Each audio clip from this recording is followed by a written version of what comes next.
Hello, Genie OK Boomer here. Welcome to today's vlog. Today I'm going to give everybody a polling update. I haven't done one in a while, and the reason, presidential approval, and another poll that I found very surprising, so I want to share that one too. But first, regarding presidential approval, I haven't done an update in a while, and the reason I haven't done it is because there's really been nothing to report. It would just be a report of same old, because Biden has been in the low 40s for Lord knows how long. Several weeks, maybe months, but there has been some significant movement lately, and that's why I'm back today with a new update. So I want to first mention that I'll be citing the Rasmussen poll because, well, first, before I do that, I'm sure everybody, the reason that I'm suddenly paying more attention and giving this update, I'm sure most of you, maybe all of you, are familiar with the USA Today poll that was taken a few days ago, and a few days before I'm recording this. I'm recording this on the 9th. You're going to be seeing it on the 10th. But Biden at 38%, below 40%, 38%, which is very low, and this is USA Today. And, well, I'm always suspicious of polls that are done by publications because I'm afraid, let's say, if it's a liberal or a conservative outlet, that it could cause whoever is doing the polls to kind of skew the way they ask the questions, and so you can't really trust the results. But this is a liberal publication, USA Today, and they have Biden at 38%. So that tells you something. It would tell you, if anything, if they're being biased, they're showing him at 38% better than he actually is. But I want to give you today results from my go-to poll, one of two. Trafalgar poll is one of them. The other one is the Rasmussen reports, Rasmussen poll. I'm putting the link here, by the way. You can go to that website and you can see they charge for a lot of what they do. They're a polling organization, but they provide for free the daily presidential approval. Usually it's at the top of the page, or you scroll down a little bit and you see it. And that's where I'm getting this from. Now, the reason I like the Rasmussen poll, as I've said in the past, is because of the way they do their polling. First of all, they only poll likely voters, people with a solid history of past voting in elections, therefore likely to be voting in the next election, as opposed to just registered voters, people who are registered to vote but maybe haven't actually voted in years, and who knows if they'll vote this time. Or even worse, the all adults poll, which is just everybody who is over 18 or over, which I don't think gives you much indication, because who knows how many of those people are going to show up to actually vote.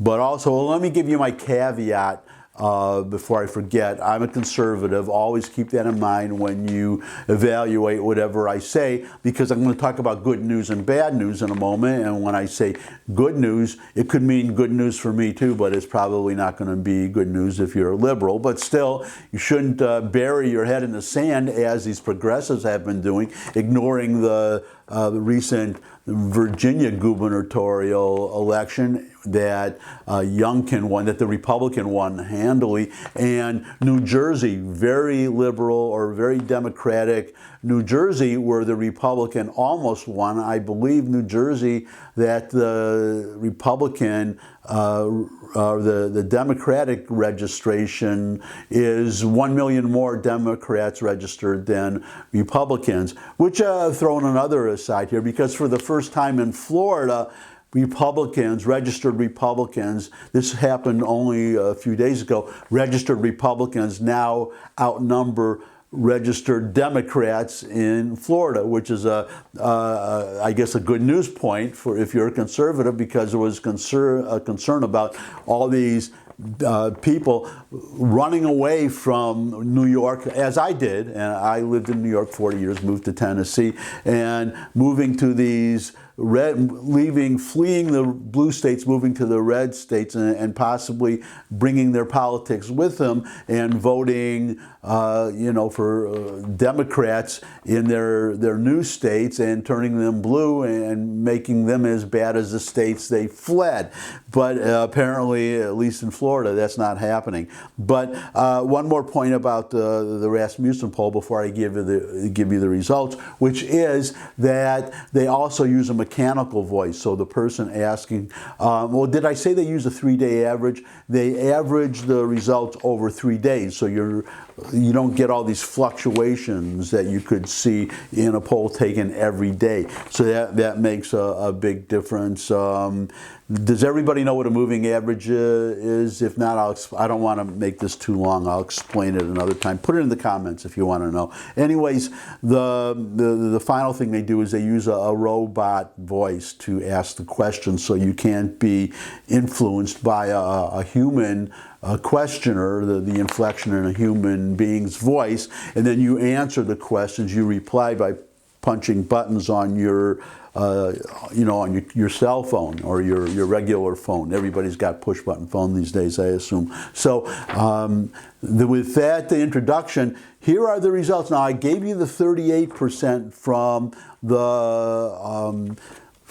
the USA Today poll. Now here is Rasmussen putting it up here, and you see Biden in the Rasmussen poll of likely voters is 40%. 40%, and that matches his previous low of 40%. The only other time he's been that low was on September 27th, not that long ago. And now we'll see what happens going forward, which is why I want to report this now. I may be back tomorrow if he's at 39% or anywhere below 40% after today. But anytime he goes below 40%, that's going to be a new low among likely voters. And also Rasmussen, when they rate how accurate they were, the pollsters were after every election, he's always at or near the top. So a very accurate poll. So I wanted to share that. Oh, one more thing, as you can see on the chart, that Biden today at 40% is 3 points behind Trump. Trump was at 43% at this point in his presidency. And you remember how all the Democrats were dumping on Trump for being such a unpopular president and having such low approval ratings. I don't hear anything. I don't hear anything about Biden from the Democrats, who is 3 points lower. But we'll see what happens. It's going to be hard for them to ignore if these numbers keep going in that direction. Anyways, I wanted to share that now. The second poll is what really, really surprised me. And this one, actually, it's not a poll. It's an average of polls, and it's several polls. It's the generic congressional vote. Now, what is that if you're not familiar with it? It's they ask people in the next election, when you vote for Congress, will you be voting for the Democrat or the Republican? And almost always, even when the Republicans have gained seats in the House and even won control of the House, I don't know about the won control of the House, so don't quote me on that, I could be wrong. But as far as Republicans just gaining seats, that has happened at times when the Democrats have been ahead in the generic congressional vote, because they usually are by at least a couple of points. And what's surprising is, well, every so often the Republicans will be maybe 1 or 2 points ahead, which usually is a harbinger of very good election results in the next congressional election. But this time, this is an oh my God moment. Let me put the table up. So you see the bottom poll is the farthest away, farthest in the past, and the up at the top is the most recent. So you see, as I was saying, the Democrats about 2-3 points ahead. You have a tie from Politico right in the middle of the chart. Then you have a YouGov poll with the Democrats ahead by 7. But now look at the 2 at the top. The Emerson poll, which was taken from the 3rd to the 4th, This is among registered voters, so it's not likely voters, but still the Republicans are up 7 points. And one more recent than that, and this would be the USA Today poll. I would assume the same poll that showed Biden at 38%. The Republicans, they're 8 points ahead of the Democrats, and you look at the top and you look at the average now, and the average is just 0.1%. And I expect as we go, well, of course, as you move forward, those ones at the bottom are going to drop off and you're going to have new ones coming in at the top. And if the results keep going like this, that could be, I heard, was it McCarthy? It was somebody, some prominent Republican just positing that the Republicans could gain as many as 80 seats in the House, which would be incredible. But just going back to this 7 or 8 points spread, I have never seen anything like that in my entire adult life of looking at polls. I have never, I mean, I only started looking maybe 5, 6, 7 years ago, but I never saw a number like that. Never saw a number like that. And that's why I wanted to share it. Now it could change. We have a year. We'll see what happens. A lot can happen even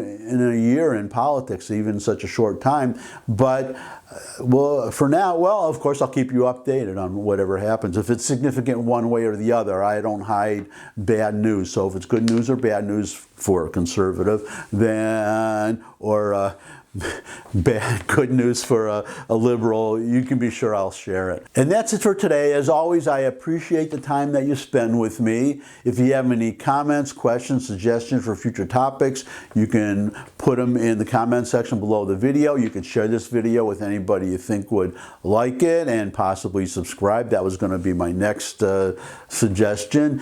You could subscribe. I love getting new subscribers. But most of all, come back and see me again. I would love to see all of you again. I look forward to seeing all of you again. And until I do see all of you again, bye.